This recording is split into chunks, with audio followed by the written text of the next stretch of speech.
So Violet and I went through your guys' list from Soul Talk Sunday of all the questions you asked me. You're like, I want some channeled perspective on this. And we chose two to start with today. And we're going to break these up so we don't do as many at once. But we chose two to start with today because we thought they were so relevant to so many of I guess just so many of the things you guys were bringing to the table and wondering about and curious about. And we thought they would be a great way to kick off SA Summer 2021. So to give you guys a little bit of an idea here, I did my own channel. Violet pulled hers. And channeling, we aren't necessarily going to get the same answer unless we were channeling the same being, which we weren't. Yeah. So I was channeling a Taygetan Pleiadian, and she comes through as the name Sayela too. And Violet was flipping forward into an Arachnid form to pull, so one of the spiders, and they have a very different way of communicating, and you guys will see that in the channels.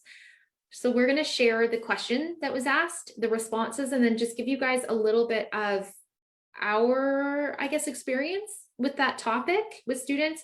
And if you guys have questions, let us know in the chat as we go, and we'll check into that and support you guys the best we can. So the first question that was asked, I thought this was kind of fun. Actually, Violet, should we do the second one that we channeled first? Should we flip them? Sure. Yeah, let's flip them. Okay, let's flip them. So the first question that we're going to talk to you guys about then is, what's the easiest way to get in contact with the star beings who want to help us individually? Meditation? Can we request a crash course in connection? How do we do this? Anybody? Is that kind of like on your radar? You're like, I want to be able to talk to the aliens. I want to be able to talk to my spirit guides and anybody who's out there who gives a damn about my life and wants to help guide me. Bueller, is that you? It was me for a long time. And actually, before I even read this channel, I remember like 6-7 years ago, I felt like such a failure because I couldn't hear from any of my guides. Like, I didn't think I was getting any of the signs and symbols. I couldn't hear messages in my ears. I felt like I wasn't getting the guidance. And I thought that meant something big about me, that maybe I didn't have guides, or maybe nobody cared about me, or maybe I was here by myself. Like, I made it mean a really big thing. I don't know if anybody else on here is like that, but I've had moments too, like through my own journey, where they've come through really loud for a period of time, and I've gotten really connected to certain members on my team. And then other times it's like radio silence for months. And I've gone through that where I've made that mean something about me. And it can feel sort of like anxious, like anxiety inducing, when you're like so close to somebody and then all of a sudden you just are not seeing them or talking to them. It's the same with the people in our lives, I guess. But yeah, that was one of the things that I had to learn, was that our guides aren't necessarily, and the people or the beings on our team aren't always going to be here loud all the time. Mm-hmm. So that was something I had to learn. And then also there was different things going on in my life at different times, right? Where maybe I wasn't allowing myself to get real quiet and spend time with them. So yeah. Yeah, I think there's so many aspects to this. And one of the ones that humans don't realize too is that the beings that are on our soul tribes and our teams aren't there to tell us what to do, drag us around, or make us do the right thing, because a lot of what this earth experience is actually gathering all the information and making individual choice. And a lot of times the pressures or perceptions we put on these outside team members that are here to lend perception, that are here to remind us of different core values or skills that we have, things like this, as being our rescuers or this guiding light that's going to take us into where we need to go, stops them from actually bringing through the things that we need to hear about or we need to know. So those are some things we need to think about. All right, but let's hear the channels from this. Do you want to read yours first, or do you think? Yeah, sure. Mine's a little shorter, so it's probably better. Okay, also, I haven't heard yours, so let's see what they said. What I find too is when because a lot of the channeling I do is just different aspects of myself for the most part, is they tend to be a lot more the way that I see things, which is not black and white. It's very open-ended and just kind of like looking at angles instead of getting into specifics. Whereas I notice yours can be very specific. So yeah. Okay, so here's what I pulled through. So the question was, what's the easiest way to get in contact with the star beings who want to help us individually? And I got Dear one, you are always in contact with your star family. You are intrinsically connected to them and only a call away, as one might say. You do not need to do anything special to be connected. You just are. What stops you from perceiving them is what you want to address to be able to pick up on the channels and the communications that much faster and in a stronger way. So I ask you, what is preventing you from feeling connected to them? That is what you want to address. Getting into a space of open curiosity, creativity, and communion will help. For those of you who choose to call us in only when things are not going well for you, well, we are here for you in those moments too, but we are also here for you in all the other moments when things are going well. Learn to recognize that we love you for who you are and do not need anything from you, in the same way that you do not actually need anything from us. We are not more all-knowing than you. We are differently knowing.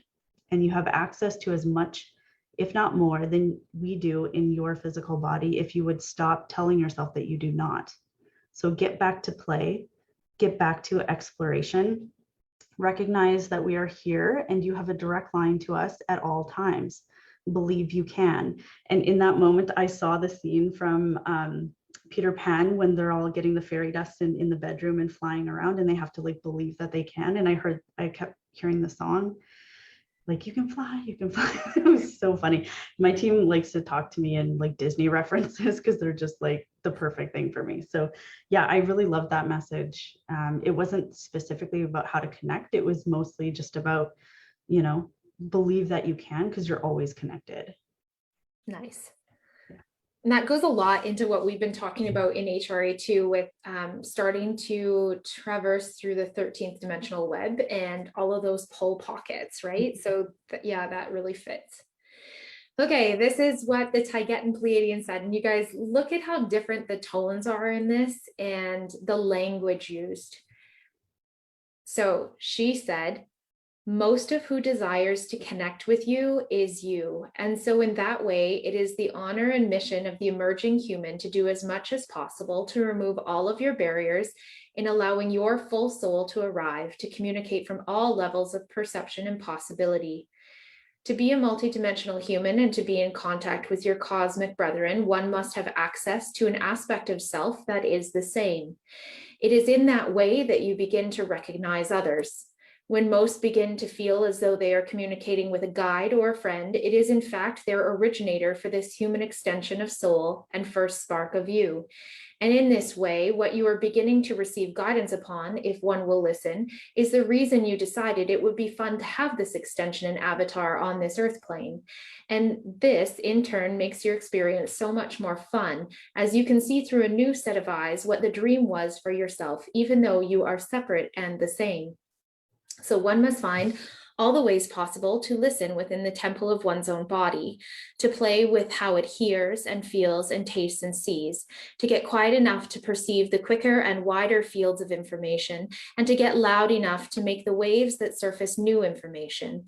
It is through that full expression of the possibilities that the body, or possibilities of the body, that you begin to make the space for all of you to have an arrival point. And that is to say that you will have an open receiver for more of your data streams and extensions to relay your information from soul, or what you perceive as higher self, but is really creator self. From that point, you may start to recognize friends, others who you have traveled with before and who add to your experience and share your feelings and joy for this planet and all it has to offer. You may find camaraderie in your peers that are a part of the dream, and you may find that many of you who believe to be only astral-bodied also have a human avatar on Earth. How fun. Some of you will be in communications with many, and some of you will be in communications with self, depending on your reasons and plan for this particular mission or experience on Earth. Because not everyone is on mission, some are on individual quests for self-experimentation and fulfillment. You may find that no one is really ringing at all. You may have asked for space to express and try things on. Your upper lenses of dimensional expression must become fine-tuned if you desire to be in contact both with all of self and all of your circles. And so there are a multitude of ways a human vessel benefits in order for this to happen. Removing as many of the toxins and inorganic materials from one's body as possible is a fine start, as well as stepping out of the energy pulls of life and into more of a creative juncture of fun and expression. One may also consider their diet, and if it is numbing or slowing one's field, or whether it is aiding in appropriate function. It is only one component, though, and should not become a detrimental focus. Take the appropriate longer-term steps to clean up the body, and surely with time and practice, you will find yourself unfolding and receiving information from self and others. Most of the communication you will receive from self and your star families will be through a telepathic line. And so spending time in meditation where there are no distractions will be key for you to be able to know when a call is incoming. If it is always busy in one's mind, how will you ever hear? You guys, like, how different was that tone? You know, well, it's crazy to me. The channels are they're so the same. Yeah, there was definitely some similarities, hey? Like even some same words here and there, and general feedback about, like, you know, play and exploration. Yeah. Yeah.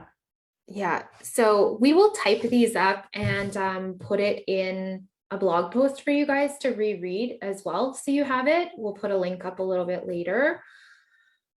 But what I will say from my experience on this level is a lot of times people are putting in the practice where it comes to like pulling the cards or trying to go into meditation, but they're leaving an aspect of themselves behind, which could be the physical body or the emotional body. And so when we are doing this work, it's really important to work on a little bit of all layers at the same time, instead of going all in on one layer at once. And so as an example, I might try and take out some of the toxins from my household. So like today, instead of using, what is that stuff? Fabric softener that smells really good, you know, and then your clothes come out and you're like, lemons. I made my own with wool dryer balls and essential oils. And so that takes the toxin out of my environment and it makes it easier for my body to breathe. And at the same time, I've added in more time for meditation and channeling and these experiences to grow that part of me. And at the same time, I'm really recognizing that there's a part of me on the emotional, physical body that is craving time with my friends and live embodied humans. And so I'm considering the ways that I can bring that into my life. And so you guys, it's not about making mass adjustments all at once. It's about making the micro adjustments that matter. And every time you make a little one with all of those steps, it makes such a huge wave in your entire energy field, even though it doesn't feel like it in that moment. Now, the other thing I will say is that when you're first beginning, it is very unlikely that you will get a full transmission channel like this. As an example, when I was in with some of my students a couple of nights ago and we first got them channeling, they were getting like one symbol, one feeling, one word. And as your body begins to prime to this work, you will get a very minute amount at first, but it'll feel like you've kind of gone to work and it'll feel like, whoa, I got something. Or some of you may be like, well, that was nothing. Definitely how it started for me too. Like it took me a long time to start channeling. Like, yeah, mine just started like 2 years ago, I think. Yeah, something like that. Yeah.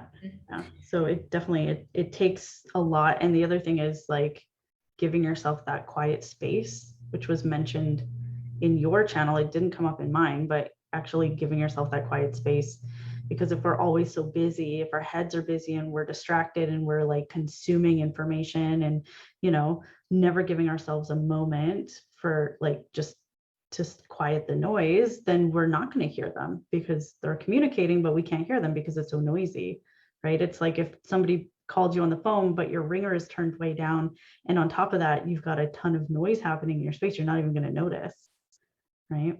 Yeah, one of the things that I would also recommend to you guys, even though, heyo, it might be kind of like to detriment to the community, is one of the things that really, really damages our human brain and vessel. And because of our oxytocin and dopamine receptors, is mindless scrolling on social media and having your notifications on for text messages, for phone calls, for all of these things.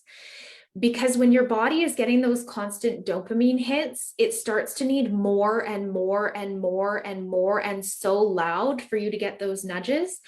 So we have to do a little bit of a detox from that as well. And we really have to protect those centers and hormonal zones in the brain if we want to be able to receive this kind of data, because chances are, if you're so used to getting those micro hits 10,000 times a day, you're going to have a very difficult time hearing an even smaller, subtler micro hit when this information comes in, because it does use your hormones, it does use your neurology, it uses all of the systems of the body. And it's quiet when it first It's so comes in. quiet. So even now it's quiet. You have to really be paying attention to it. Like there's been months over the last little while when I haven't been channeling, I haven't been communicating with my guides because I was so busy with other things. And I knew that that's what it was. I was just filling up my space, my body, my brain with just so much. And that's one of the things that happens. You kind of tune out the other channels because you're too loud over here. And so you can't pick up over there. Yeah, and I think that's something we can do a whole discussion on too, Violet. So let's put that in our data bank for another conversation day. Yeah. Okay, so the next question we asked, which is kind of an interesting one, is, were the new collectives always there? Were they shy? Did you have to get to know one set before another stepped up? And so we both brought through a channel perspective on this. And then I also have some human lensing from my experience of being a bridge with so many of you that I'm going to share as well. So Vi, why don't you read yours first again? Yeah. So again, this was my Arachnid level of self that was coming through. And she said, there is so much more around you that you do not perceive. Once one opens up to the levels and layers around them, they are then able to perceive so much more. But these things happen in stages for most. If you were able to perceive everything there is all at once in this human body, you would not be able to survive it, which made me laugh. I don't know why. It's just a funny way of wording that.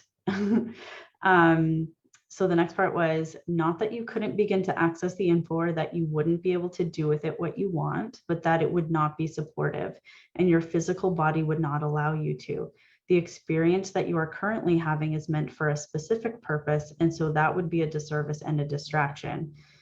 So were the collectives always there? Yes and no. The concept of time is an interesting one. And of course, some things are born and at different times. And so it's easy to say that something wasn't always there, but with the intention of it and the fact that time is not linear, it's also possible to say that they were always there. Which is a very like convoluted, like around and around in circles way of saying there's a lot of collectives out there that you're not aware of because your physical body is just not picking up that information. And also this really interesting concept of how time works, which is like a whole, quantum science situation that I wouldn't even know how to explain fully. But basically what they were showing me was if something exists over here, that ultimately means that it also exists over here, whether you're picking up on that or not. It was, yeah. And maybe Caitlin can talk about how time works. That might even be its own conversation, but I think the best summation of time we've ever seen is from The Good Place, the Jeremy Bearimy. Yes, exactly. Jeremy Bearimy. If you guys haven't seen it. Jeremy Bearimy, everybody needs to go look that up and then you'll understand time. There's awesome clips on YouTube, FYI on that. Yeah. Okay, so this is what came through Sayalatu. Many of these new collectives being able to be communicated with and perceived on your planet are now being picked up due to the widening of perception and abilities of some of the advancing humans to broaden the capabilities of their human bodies beyond the first few dimensions of existence. Many of you have been taught that there is one word or way of being that allows for channeled or transcripted information to arrive, where in fact light language and communications are much more complex than that. So I'm just going to pause there for 30 seconds. What she was referring to, what she was showing me is how people perceive that they have to turn on like their third eye, or they have to turn on their clairvoyance, right? Like they think they have to just turn on these clairs. And it's such a limited point of view about how the entire ecosystem of the body receives, that it's almost like a detriment to the ability to communicate with all of these beings. And so that's why they were talking about why these advancing humans, the ones that are starting to make these big bridge connections and bring this in, they're not using those things anymore, but they are. It's like everything is and it is not at the same time. It's such an interesting convolution.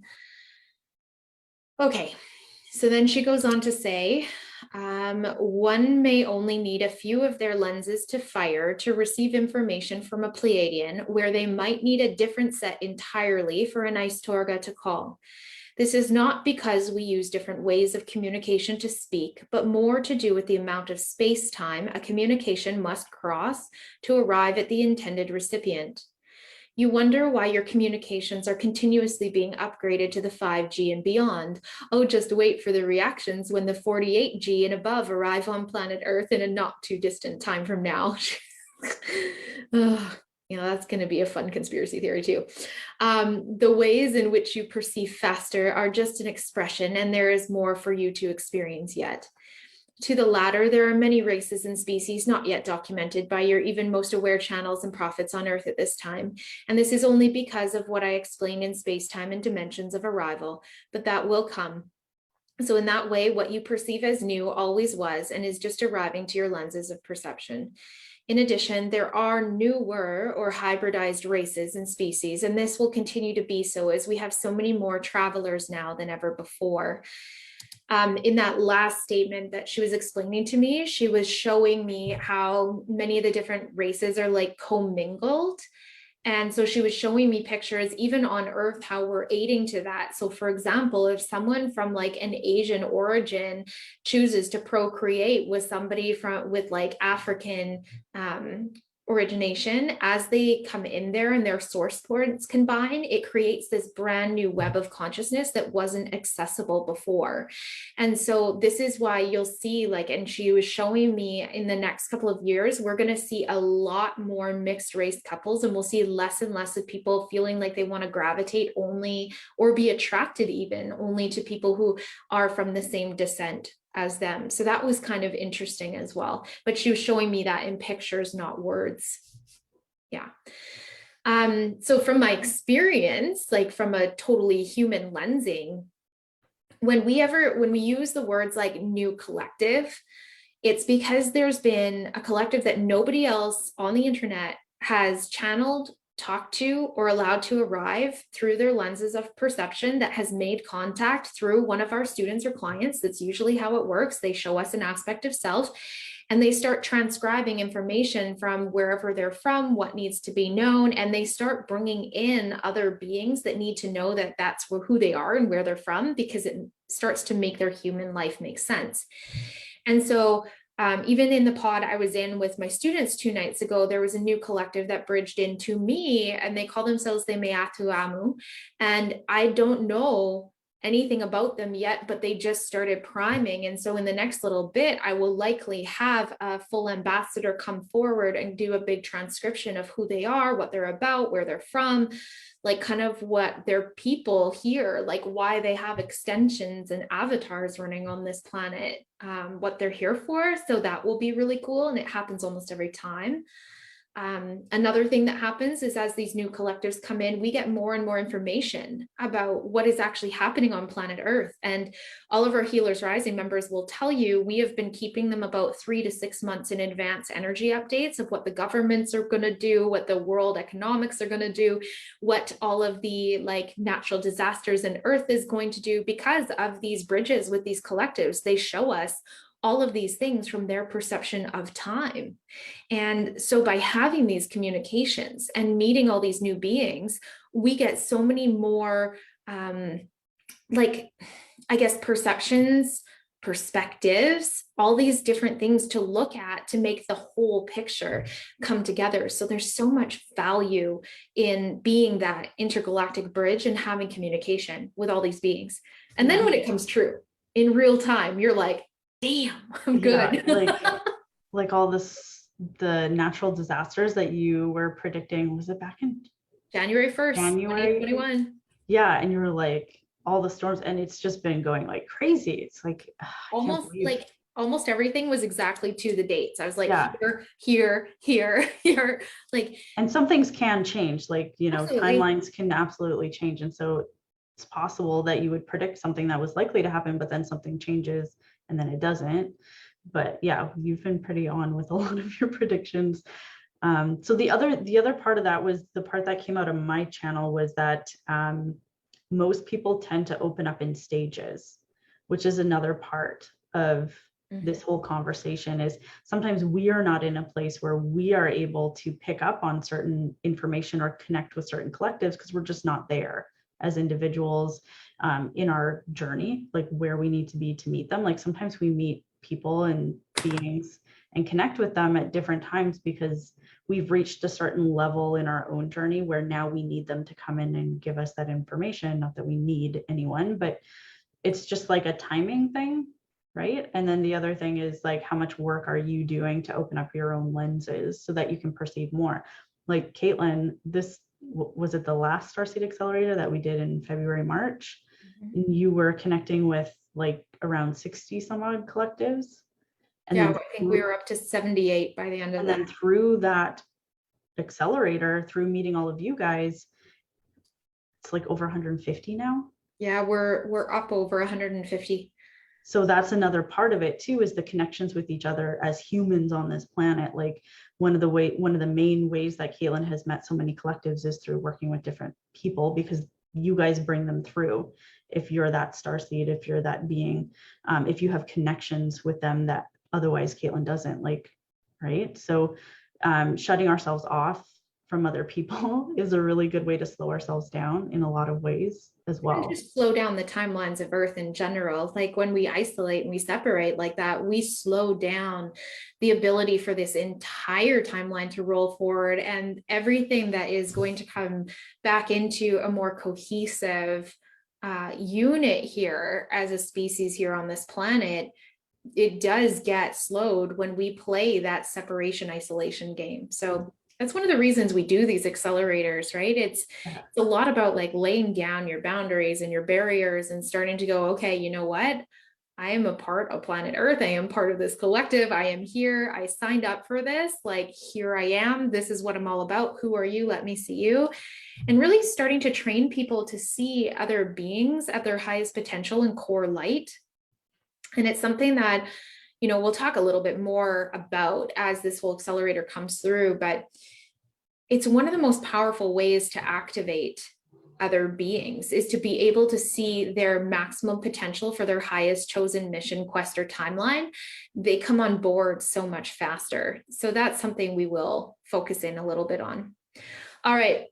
That was our 2 questions we decided to channel today. If you guys have some questions or follow-up from this, for sure, throw it down in the chat for us. #replay if you're watching this on the replay, so we actually get notified and can see what you guys are up to.